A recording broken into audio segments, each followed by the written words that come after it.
예, 지난주하고 이번 주하고 이어서 이렇게 사도행전을 계속 하고 나가는데 이제 또그 새벽 예배 성경 본문이 이 사도행전이어서 좀 반복되는 그런 의미가 있습니다. 그러나 반복해서 우리가 하나님의 말씀을 듣는다고 할 때에 더 깊은 하나님의 은혜가 우리에게 임하실 줄로 믿습니다. 사도행전은 누가복음을 이어서 기록된 성경입니다. 그래서 1절부터 11절까지의 말씀은 사도행전의 서론이라고 이렇게 이야기할 수 있습니다. 그리고 사도행전은 누가복음 마지막 부분을 다시 정리한 그런 내용이 되는 것이죠. 그래서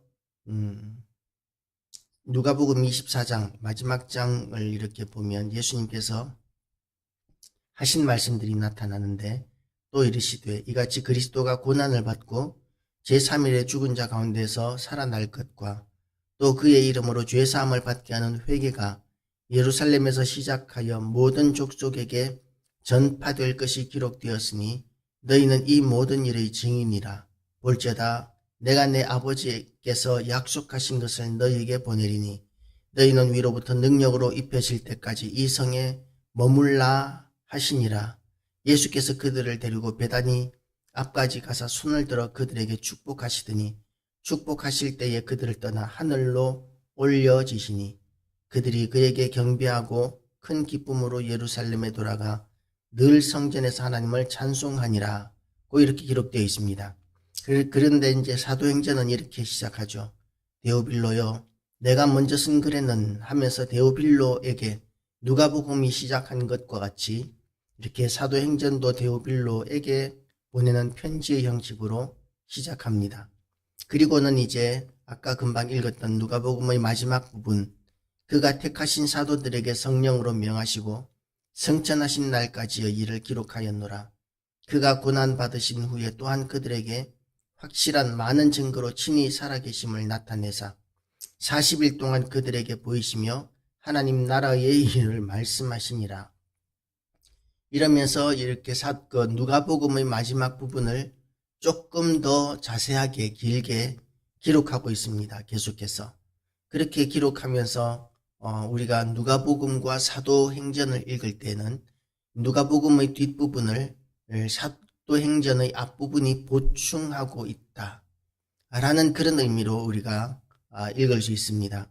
그래서 이제 예수께서 행하시며 가르치시기를 시작하심부터, 누가복음은 이제 예수님이 가르치기를 시작하신 그 일을 기록한 것이고, 그가 택하신 사도들에게 성령으로 명하시고 성천하신 날까지의 일을 누가복음은 그렇게 기록을 하였는데, 그걸로 끝나는 것이 아니라 예수 그리스도께서 성천하시고 난 뒤에 또한 그들에게 나타나 보이시고, 그리고 이제 성령을 부어주시는, 예수님께서 성령을 부어주심으로 말미암아 육신을 입고 있을 때는 육신의 제한으로 자유롭지 못했던 여러 가지 일들이 이제 언제 어디서나 임재하시는 무소부재하신 성령 하나님의 그 특징으로 말미암아서 제자들을 더 자유롭게, 더 편리하게, 더 잘 도우실 수 있는, 그런 언제나 누구에게서든지 하나님을 믿는 사람, 예수 그리스도를 믿는 누구에게서든지 이제 예수 그리스도께서 함께 하시고 떠나지 않으시는 그런 사역, 보호하시는 그런 사역을 이제 하시게 되었다는 것입니다. 결코 너희를 떠나지 아니하리라는 그 마태복음의 그 약속의 말씀과 같이 이제 예수님께서는 승천하시고 예수 그리스도의 영, 하나님 우리 아버지와 예수 그리스도의 영이신 성령께서 내려오셔서 교회와 성도들에게 임하시고, 그리고 이제 사도행전의 역사, 사도행전이 28장으로 끝나는 것이 아니라 계속해서 모든 성도들에게 교회 역사 가운데 계속적으로 이어지는 것이 사도행전의 역사입니다. 그래서 사도행전 29장은 우리가 써가고 있는 것이죠. 그렇게 2000년 동안 사도행전 29장의 역사를 교회와 성도들은 그렇게 써내려왔고 앞으로도 써가게 될 것입니다. 예수 그리스도께서 재림하실 때까지. 그렇게 예수님께서 제자들에게 성령을 부어주시기 전에 제자들에게 이렇게 이야기하십니다. 사도와 함께 모이사 그들에게 분부하여 이르시되 예루살렘을 떠나지 말고 내게서 들은 바 아버지께서 약속하신 것을 기다리라. 요한은 물로 세례를 베풀었으나 너희는 몇 날이 못되어 성령으로 세례를 받으리라 하셨느니라. 성령을 먼저 받으라고 이렇게 말씀하십니다. 약속하십니다. 성령을 부어주시겠다고. 성령은 구약시대에는 몇몇 사도들에게만 허락되었던 영입니다. 삼위일체 하나님이 구약시대라고 그렇게 없었던 것이 아니라 구약시대에도 삼위 하나님은 늘 계셨고 함께 역사하셨는데 성령의 사역은 제한적으로 사역이 되었습니다. 그래서 하나님께서 택하신 선지자들 또는 사사, 하나님께서 택하신 극소수의 사람들에게만 이와 같은 하나님의 영이 강하게 임하는 역사들이 있었는데, 그런데 이제 예수 그리스도께서 승천하시고 나서 교회 시대가 열리면서부터는 누구든지 예수 그리스도를 믿는 자들에게는 강하게 임재하시는, 또 충만하게 임재하시는 그런 시대가 이제 된 것이죠. 그래서 그런 시대가 지금 예수 그리스도에 의해서 약속되고 있는 것입니다. 요한은 물로 세례를 베풀었으나 너희는 몇 날이 못되어 성령으로 세례를 받으리라 하셨느니라. 여기에서 요한은 세례 요한을 이야기합니다. 사도 요한이 아니라 세례 요한을 이야기하는 것이죠. 그들이 모였을 때에 예수께 여쭈어 이르되 주께서 이스라엘 나라를 회복하심이 이때니까, 어제도 말씀드렸지만 제자들의 관심은 아직까지도 땅에 있는 것입니다.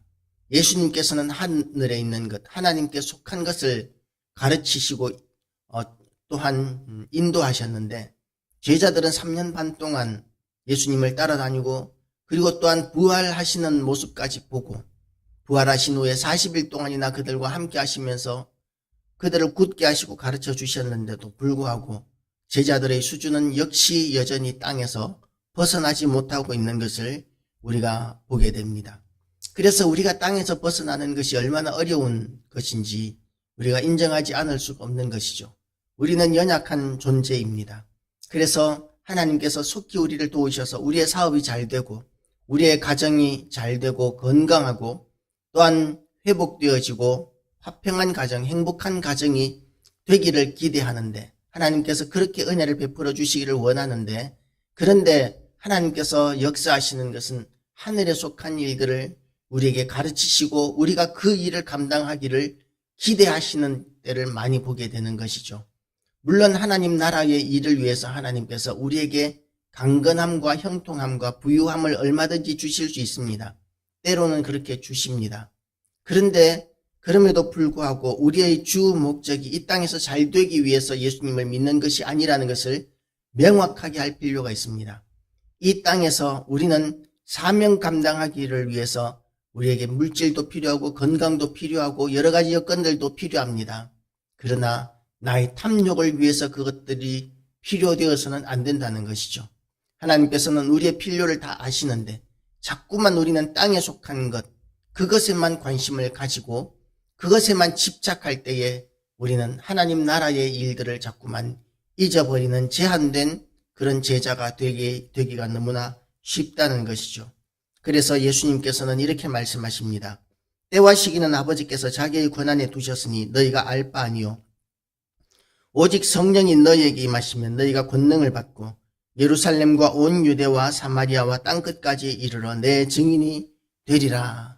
예수님께서 우리를 증인으로 부르셨는데, 증인으로서의 삶을 살기 위해서 우리에게 제일 먼저 필요한 것이 뭐냐 하면 우리가 성령 충만함을 받는 것이라고 말씀하고 계십니다. 우리는 증인으로서의 삶을 살기 위해서 너무나 연약한 부분들이 많습니다. 그런데 성령께서 우리에게 부어지시게 되면 그러면 우리가 달라지게 됩니다. 하나님의 능력을 덧입게 되면서 우리가 강하고 담대해지고, 세상에서 우리가 복음을 전하는 일 때문에 핍박을 당하면 제자들이 보인 반응은 무엇이었느냐 하면 예수의 이름으로 말미암아 고난당하는 것을 기뻐하였다. 예수 그리스도의 고난에 동참하는 것을 영광스럽게 여기고 기쁘게 여겼다라고 이렇게 기록하고 있습니다. 그래서 우리는 성령 충만함을 받아야 우리가 해야 되는 의무, 사명 감당하는 삶이 기쁨이 될 수 있고 은혜가 될 수 있고 능력이 될 수 있습니다. 그래서 우리가 오늘도 하나님 앞에 어제 말씀드린 것과 같이 성령 충만함을 구하는 기도가 첫 번째 기도가 되시기 바랍니다. 그리고 또한 우리에게 주신 사명 감당하는 삶을 위하여 기도하는, 물론 우리의 자녀를 위하여, 가정을 위하여, 사업장을 위하여 우리가 기도해야 할 것입니다.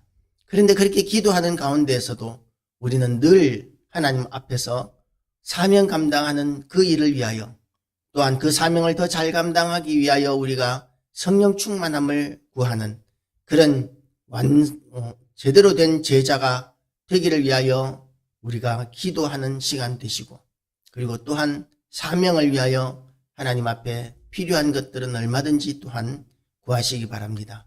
기도하시겠습니다.